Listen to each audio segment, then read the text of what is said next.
Señoras, señores, amigos e amigas, moi boa noite. Saúdos desde Arribadomia, os estudios centrais de Canal Rías Baixas. Empezamos unha nova edición do programa Falemos e falaremos de o Concello de Muros desde o punto de vista da primeira teniente de alcalde e concelleira de Cultura e Turismo, Caridad González, do Partido Socialista. Forma goberno co Bloque Nacionalista Galega, que lidera a alcaldía. Fai unhas semanas estaba a portavoz do Partido Popular. Vamos a ver cal é o análisis que nos fai a primeira teniente de alcaldesa do Concello de Muros, Caridad González. E analizaremos tamén, para pechar un pouco o ciclo dos participantes, co alcalde de Barro, o nacionalista José Manuel Abraldes. Logo de pasar o resto dos compañeiros da corporación recentemente por estes estudios, incluso coa renovación do Partido Popular que cambiou o candidato fai unhas semanas ou uns meses, pois hoxe ven e estará connosco o señor Abraldes. E abrimos este turno de análisis e de entrevista con a directora xerente de unha das empresas que prestan servicios, principalmente servicios agrarios en Galicia, que é SEAGA, que son as iniciales de Servicios Agrarios de Galicia, Sociedade Anónima. Ela é unha coñecida desta comarca. Luisa Piñeiro, moi boa noite, benvida, como estamos? Hola, boas noites, que tal? Facía tempo que estábamos comentando que non viña vostede por aquí por outras ocupacións e outras historias. Como valora vostede que leva tempo na política, como valora a situación que nos toca vivir con este crisis de goberno e unha presunta corrupción que ataca precisamente ao goberno? Pois sí, a verdad que, bueno, co tempo xa que levo en política e compañeiros que levan máis tempo nunca vivimos unha situación como a que estamos vivindo ahora mesmo no noso país. A verdad que a situación é vergoñenta, a situación é moi preocupante, máis preocupante o mellor do que se está trasladando na rúa, e a verdade pois que vimos de ver onte a un presidente do goberno que sale a pedir perdón. Entonces, pois, con maior motivo, estamos nun momento moi crítico, nun momento que esa democracia e ese país libre que como é España se está tambaleando, e polo tanto pois entendemos que aquí e desde o Partido Popular lle estamos pedindo, e xa compañeiros do partido lle están pedindo que aquí ten que convocar unhas eleccións. E el mismo se retratou onte cando dixo que non iba a convocar eleccións porque había que evitar un goberno do Partido Popular e de Vox. El sabe perfectamente que esas eleccións non as vai a gañar, e el pois está poñendo o seu interés por riba dos intereses de España e de todos os cidadáns, que é o que lle ten que preocupar a un presidente do goberno. Lle ten que preocupar España e os cidadáns de españois e non o seu propio partido e todas esas, como decías, presuntas corrupcións que se están envolvendo tanto no seu partido como no seu goberno, como na súa familia e na súa vida personal. Claro. E aquí hai momentos en que hai que tomar decisións, hai que ser valientes, e estamos falando de casos onde hai probas xa, onde hai informes que son vergoñentos, ler eses informes con esas conversas, con esas transcripcións que xa están feitas, que non estamos falando, e eu son unha gran defensora da presunción de inocencia, e aquí tamén o quero deixar, pero aquí estamos vendo probas xa sobre a mesa. O mismo presidente admitiu todo este tipo de conversas e comentarios, e polo tanto, oye, aquí hai que tomar decisións, e se non é valiente para dimitir, pois que convoque unhas eleccións, que o povo diga que goberno quere para o seu país, e o que non podemos é levantarnos cada día, porque, bueno, estamos vendo nos medios de comunicación que ainda queda moito por sair, non sei se queda moito ou non, pero xa o que temos é bastante, e non podemos levantarnos pola mañán pensando en que noticia nos vai a dar este goberno con respecto a temas de corrupción e delitos como se están vendo hoxe no día a día. Claro, a situación é difícil porque non hai orzamentos, e eso, lógicamente, pues, afecta ao conxunto de España e tamén supoño que a credibilidade do país, non? Claro, efectivamente, el de feito, pois, si vamos a épocas anteriores, anos recentes, cando ele estaba na oposición criticando todas esas decisións e esas posturas que estábamos tomando cando gobernaba o Partido Popular, ahora mesmo está facendo o contrario, non? Un país sin presupostos tanto tempo, un país a deriva, un país que non sabes con que noticia te vas a topar o día siguiente, e un país onde é imposible gobernar con todo o grupo de socios que ten. Nesas responsabilidades ou na toma de responsabilidades do Partido Socialista, tamén de que xeito implica os partidos que apoian o Partido Socialista? Hombre, a implicación é total. Eu estou falando aquí do Partido Socialista e dun presidente que é dun Partido Socialista, pero que quero falar de todos os que apoian a este goberno. No seu momento, pues, por ideoloxías políticas, por acordos puntuais que lle costaron moito a todos os cidadáns, que quero tamén mencionar aquí, apoyaron a un presidente do goberno. Bueno, tan lícito como calquer outro partido político. Pero a día de hoxe, con todo o que temos sobre a mesa, con todos os casos de corrupción que temos sobre a mesa, os grupos que o están apoiando teñen que tomar unha decisión, teñen que desvincularse e teñen que decirse que aquí hai que convocar unhas eleccións e aquí hai que facer pois unha nova reestruturación do goberno de España e que os cidadáns elixan o goberno que sea, pero que sea elixido polos cidadáns e non porque el non queira que goberne o principal partido da oposición. Señora Piñeiro, se lle parece, deixámolo, vostede estaba convocada para falar de SEAGA como directora xerente e, digamos que SEAGA, Servicios Agrarios de Galicia. Que ven sendo esta sociedade e que servicios está prestando e presta en Galicia?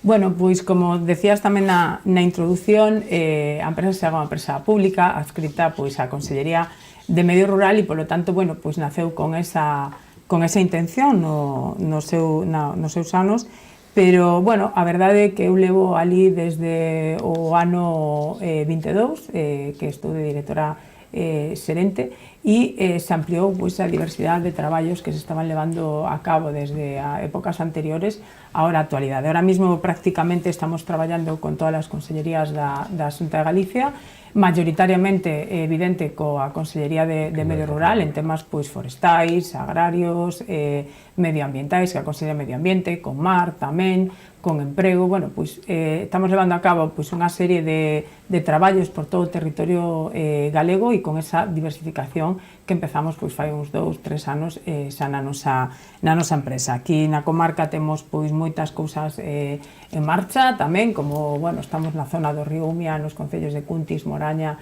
e Forcarei facendo unha restauración fluvial e tamén do bosque de Ribera.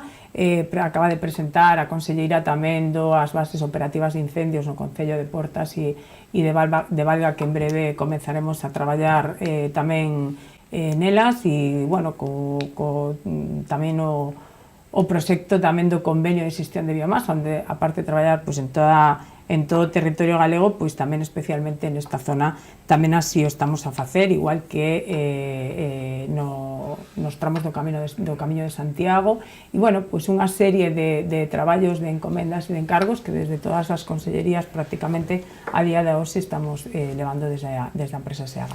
Bueno, pois logo entramos un poquinho máis en detalle, pero antes de nada me gustaría que reafirmara a prohibición de facer lumes dadas as temperaturas e na época estival de que estamos, non? Nin as concesións antes previas aos permisos concedidos, pois agora quedan en suspensión, non? Hasta nova, digamos que climatoloxía, non? Efectivamente, quedarían xa anuladas e, bueno, a previsión desta semana con estas temperaturas e de cara xa o verán é posible que... Hai que tomar en serio os incendios, non? Efectivamente. E as consecuencias que traen. Exactamente, porque ás veces, bueno, moitos incendios parten desas queimas de domicilio, que, bueno, pois non se controlan o suficiente, ou se escapa algo, ou queda pola noite a última hora todavía pendiente de apagar. Entón, pois sí que hai que ter moito cuidado porque pode ser moi perigosos. Claro.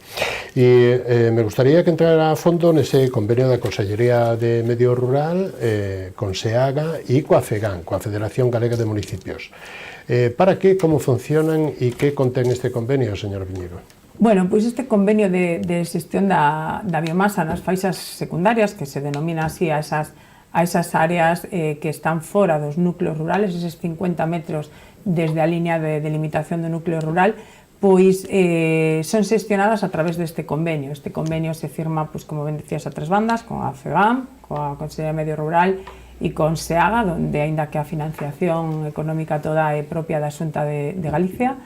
E hai pois un convenio, a verdade que, bueno, ahora mesmo están adheridos 288 concellos de toda Galicia, estamos falando pois de máis do 92% dos concellos están adheridos, e a verdade é que é unha ferramenta moi positiva para os concellos, así os trasladan, porque aí, bueno, todos os concellos se queixan de que a veces teñen poucos recursos, tanto, bueno, personal como para xestionar esta biomasa, e polo tanto, pois a través de SEAGA temos esa colaboración, non?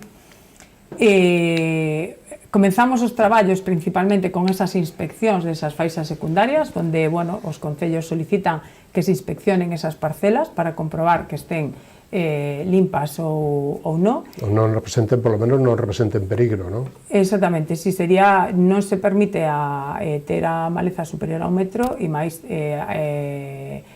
árbores que son os eucaliptos, os piñeiros e o que aquí coñecemos como as acacias, non? Non estarían permitidas pois nesta zona porque é a zona que protexe o núcleo, non? Por lo tanto, pois é recomendable que esa zona este pois limpa e en perfectas condicións, porque se temos un incendio fora desta faixa secundaria que non entra a faixa e que teña esa protección cara ao núcleo de vivendas que é o propio núcleo rural de cada un dos concellos, non? Entón, pois, bueno, se haga inspección a todas as parcelas, notifica a eses propietarios que non teñen a limpeza feita e os concellos pois tamén teñen outra ferramenta dentro deste convenio que cando hai algunhas parcelas pois, por descoñecidas ou porque os propietarios non recibiron as súas notificacións, pois tamén teñen unha superficie anual donde se pode facer eses desbroces nesas parcelas que están pois abandonadas todo o ano e que son as que generalmente pois crean o problema e o perigo tamén para o resto dos veciños. Os veciños pois que viven no núcleo e que viven nas aldeas manteñen as súas parcelas limpias, pero, bueno, estas parcelas que quedan aí aisladas no medio son as que ás veces dan os problemas, non? E logo outra ferramenta que teñen tamén é a limpieza de vías municipais, teñen hasta 12 kilómetros tamén no ano para poder solicitar. Hai un plan preventivo de maquinaria que este ano, pois, facendo balance no ano 24, tivemos maquinaria distribuída por máis de 120 concellos de toda Galicia, facendo tamén tarefas de prevención. Todo isto vai dentro dese programa de prevención contra incendios forestais que ten en marcha a Consellería de Medio Rural e, polo tanto, pois, os concellos é un convenio totalmente gratuito que a financiación, como os decía, que son máis de 12 millóns de euros, é asumida pola Xunta de Galicia. E como novidade, pois este ano tamén, e aquí, bueno, vou a comentar o caso particular dun concello desta comarca, que ademais, como estamos aquí nesta comarca, me gusta comentar o que Sanxenxo ano pasado fixo toda a inspección das súas parcelas, se fixeron as reunións tamén os veciños para informar en que consiste este convenio e tamén dende o concello lle ofrece pois planta aos propietarios porque, bueno, esas zonas que hoxe limpamos, todos sabemos que o mellor con temperaturas altas e choiva, aos 15 días volvemos a ter a maleza, entón, pois é unha maneira de manter tamén esas parcelas pois con unha plantación de árbores frondosas ou frutais ou pradeiras en función do que estuvera destinado ese terreno anteriormente e poder colaborar así o concello que lle pon en marcha neste caso, que foi unha medida tan acertada que ben certo que este ano no novo convenio se foi a introducir tamén esta ferramenta, non? E tamén isto pois é moi beneficioso tamén para detectar todos eses erros catastrais que hai sobre o territorio. Desta maneira, pois tamén Sanxenxo este fin de semana o seu alcalde fixo unha reunión cos seus veciños para corrixir unha parte do catastro que non se corresponden ás parcelas e os propietarios. O sea, como podes ver, tanto ten beneficio para os veciños como para os concellos, como para os propietarios destas parcelas, non? En definitiva para o país, pero cando hai parcelas onde os propietarios ou non están ou non viven na zona e non se enteran, non hai maneira de que se poidan localizar ou, bueno, neste caso, como se responde? Se limpia igual, se desbroza igual, se actúa de xeito que sin facer daño, pero eliminando o risco de incendio, non? Exactamente, aí hai un trámite legal que hai que completar, que son as notificacións e as publicacións, pero unha vez que o expediente está rematado, o Ayuntamiento, o Concello neste caso, nos envía o expediente a SEAGA e SEAGA pode actuar por unha execución subsidiaria desa parcela e a mantería limpia igualmente. Fora de risco, fora de risco de maleza para incendio. Sí. E ao propietario se lle pasa algún importe por este tipo de traballos? Sí, efectivamente. Pois, bueno, ahora mismo se está coordinando coa Triga tamén para facer este tipo de cargos sobre a parte proporcional que lle corresponda pola limpeza. E logo tamén hai unha figura dentro deste convenio que é naqueles concellos, que son concellos pois, con alto risco de incendios, que están sufrindo incendios pois, prácticamente todos os anos, e que teñen certo risco, pois hai unha figura que é a denominada parroquia priorizada, donde os propietarios desas parroquias si poden establecer un contrato directo con SEAGA para manter a parcela limpia anualmente. E aí se encargaría SEAGA de facer esa limpieza a un coste de 420 euros hectárea, que tamén non digo que é un coste pois que os veciños e os propietarios pois tamén lle resulta moi económico e se despreocupan da limpieza desa parcela que asumiríamos nos xa directamente. Esa catalogación de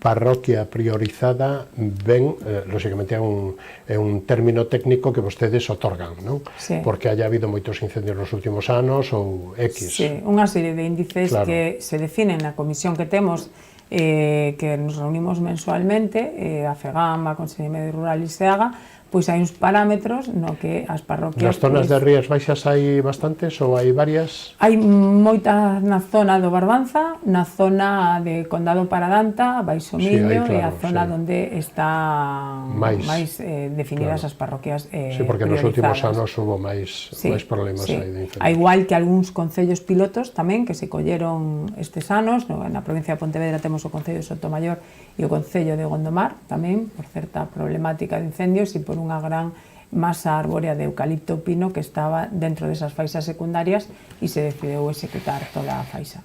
Os concellos adheridos de 315 están 288. A adhesión é voluntaria?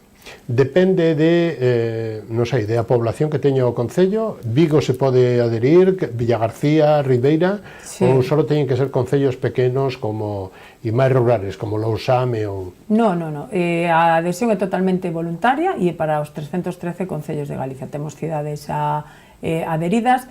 Son 288 os que hoxe en día están cos seus trámites xa finalizados e adheridos, pero é ben certo que hai algúns xa que están en trámite para esa adhesión.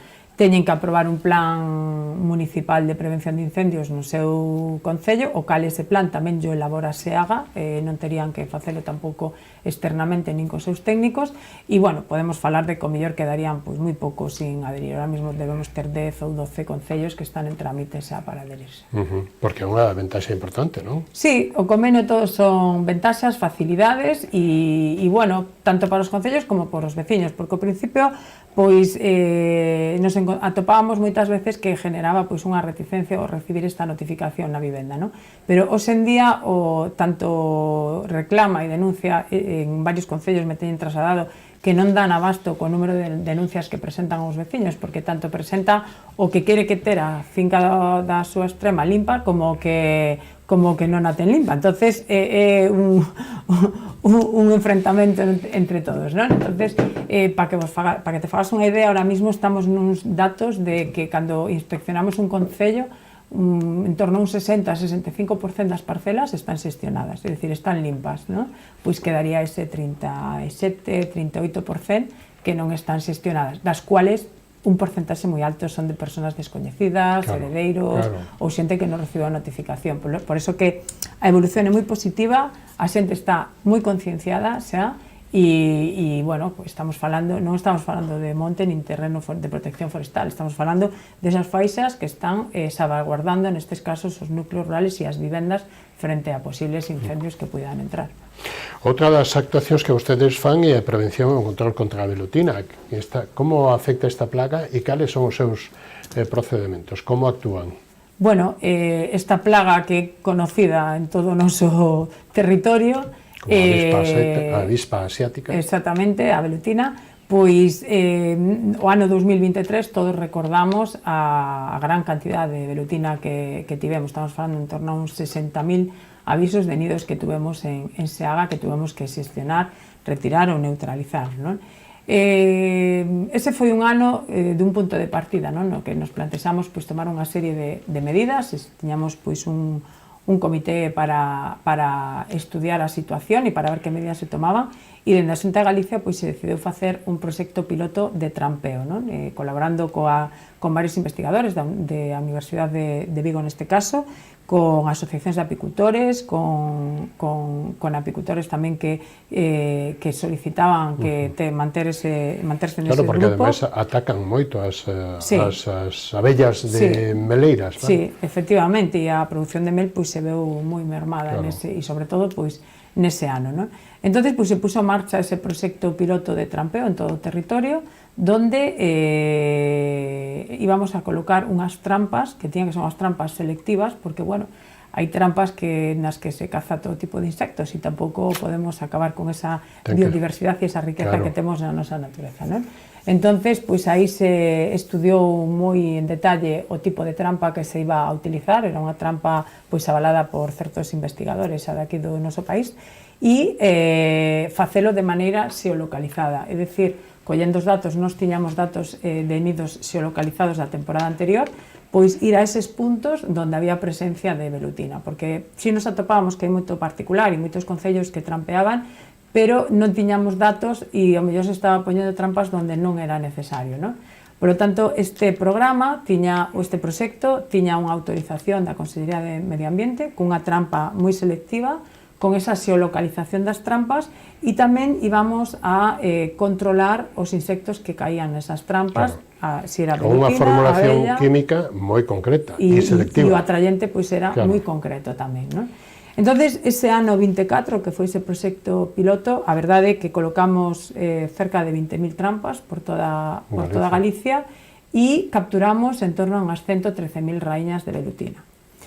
É certo que o ano 24 as temperaturas altas apareceron pois, no mes de xuño e xullo, se retrasou ese verán, as condicións climáticas non favoreceron nada ao ciclo da velutina, pero si ben certo que estas 113.000 raíñas iban a crear eses 113.000 niños, porque cada raíña faría un niño, non? Os resultados foron moi positivos e no ano 24 nos topamos cunha baixada de nidos de velutina do 50%. Estábamos falando pois de 56.000 nidos a 29.000 nidos que pasamos no 24.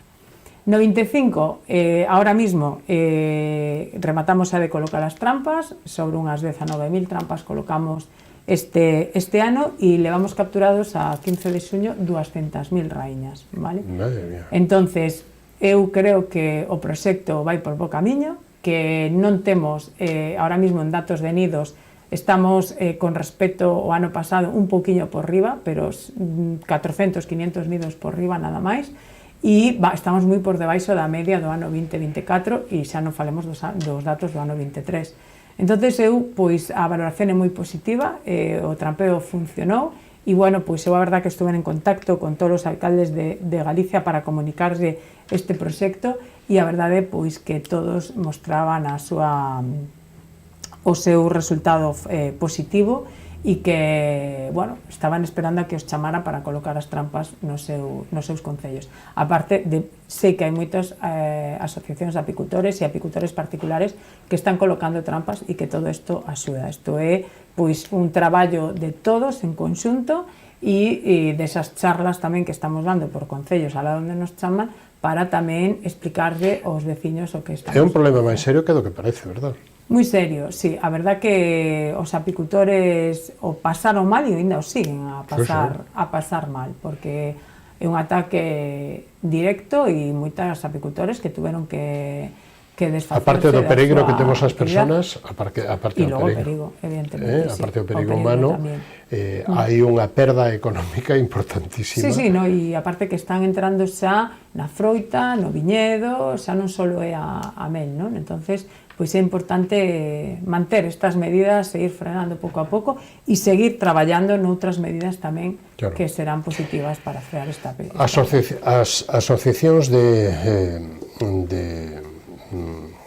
profesionales do MEL ou de asociacións de veciños ou concellos, supoño que se poñen en contacto con vostedes e piden a fórmula ou llas autorizan ou lles van ustedes e o colocan.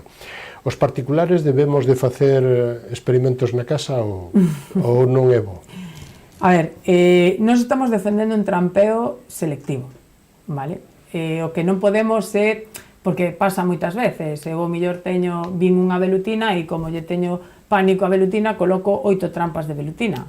E o mellor o que ten 4 nidos na súa eira de velutina non coloca ningunha porque como non lle ten medo e non lle preocupa, non pasa nada, non?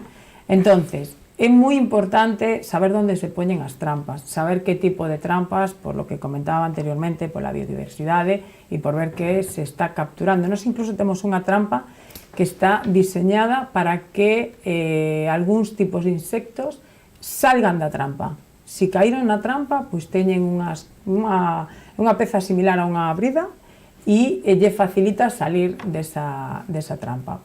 Polo tanto, claro, trampear de calquer maneira e en calquer sitio non é o recomendable. E, bueno, eu falo deste trampeo, pois que ahora mesmo é a única maneira de colocar trampas en Galicia cunha autorización dunha administración, neste caso, autonómica tamén, que é necesaria. Claro, entón, vostedes teñen unha aplicación onde o técnico que vai monta as trampas coa súa aplicación, a súa dosis, os seus produtos adecuados e logo geolocalizan ese árbol onde está posto para logo retirar e facer o conteo. E así ter os datos de a evolución de diferentes anos, non? O conteo se fai cada 2-3 semanas e levamos desde o mes de marzo. E é o que dura tamén un poquinho o efecto do produto. Sí, un pouco en función das horas, ahora dura menos porque, bueno, se evapora máis, pero, bueno, desde marzo é o que estamos contabilizando. 15 días, 3 semanas, efectividade do produto. Facemos as revisións por cada unha das trampas e para contar e rellenar tamén. Rellenar esos datos para que logo despois haxa, digamos que unha planificación para isto como vai, non? Efectivamente, logo pois hai uns estudios e uns informes a posteriori destes datos que se van a sacar ahora neste ano 25. Aquí temos moito mar e temos moito marisqueo. Que traballos están facendo ou que actuacións lle rebandan algunhas das cofradías para que vostedes fagan algún traballo de conteo, de muestreo ou de análisis de areais? Bueno, aquí estamos traballando coa Consellería do Mar na ría de Arousa, tamén en Noia, Ferrol e en Vigo, Pontevedra. Facemos mostreos tamén para Intecmar e tamén facemos traballos de regeneración e de reinstalación coas bateas que temos tamén en mar para a reinstalación e a salvación do produto do mar que tanto, como ti ben comentas, sabemos moito aquí nesta zona e tamén traballamos con eles. Señora Piñeiro, chegamos ao final deste camiño, pero ten un minuto ou menos para decir o que vostede queira ou que eu non lle preguntei sobre se haga ou sobre o que vostede queira, ou como resumen desta entrevista. Bueno, eu creo que está todo dito, a verdad, pois que foi unha entrevista moi agradable e, bueno, eu aquí, estes dous temas que máis destacados que falamos de que se está facendo desde SEAGA, a verdade, e nos momentos que estamos ahora mismo, lle faría un chamamento pois a todos os propietarios desas parcelas para manter limpas esas parcelas. E tamén é o que escoito sempre, e os que non as limpan, que pasa? Bueno, pois que o que non as limpen, pois que desde os concellos tomen esa posibilidade que teñen da execución subsidiaria, que ya encarguen a SEAGA e que nos faremos pois esa limpieza. Son momentos que estamos vendo, sobre todo esta semana, de moi altas temperaturas. É verdad que ás veces non somos conscientes dos perigos que teñen os incendios, pero se os contamos a outros concellos onde tuveron o lume olados as casas, onde incluso hubo vítimas humanas, pois eso sería outra historia de relato, non? Entón, pois, bueno, facer un chamamento, sobre todo neste momento que estamos, a manter a nosa Galicia pois libre de incendios e actuar sobre a prevención. Señora Piñeiro, foi un placer contar con vostede nesta edición de Falemos. Hasta unha próxima ocasión, bo verán e moitos éxitos neste tipo de traballos. Moitísimas gracias a vos tamén por darme a oportunidade. Gracias. Un placer. Hasta unha seguinte ocasión. Nos vamos a publicidade e da man dos patrocinadores volvemos e recibimos a José Manuel Abraldes, alcalde nacionalista do Concello de Barro, concello importante tamén, no cal vamos a ver que nos conta de estes 2 aniños que leva ao frente deste concello. Hasta ahora mismo, non o perdan.